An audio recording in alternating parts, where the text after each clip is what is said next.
मोठा वाघोदा येथे नाल्यातील गाळ काढताना पोकलेन मशीन गाळात रुतले, 4 क्रेन आणि जेसीबीची मदत. सावदा. प्रतिनिधी अजहर खान. जळगाव जिल्ह्यातील रावेर तालुक्यातील मोठा वाघोदा येथे नाल्यातील लेंडीत गाळ काढण्याच्या कामादरम्यान एक अनपेक्षित घटना घडली आहे.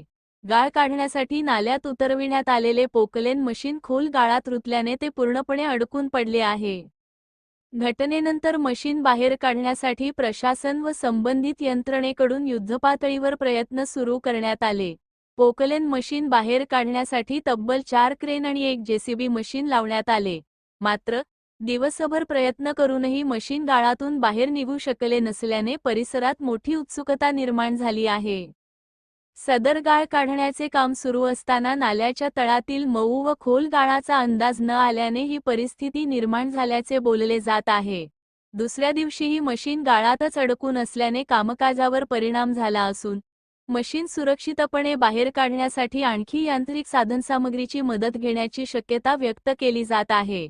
या घटनेची माहिती मिळताच परिसरातील नागरिकांनी घटनास्थळी मोठी गर्दी केली. पोकलेन मशीन बाहेर काढण्याचे प्रयत्न सुरू असून याकडे ग्रामस्थांचे लक्ष लागून आहे.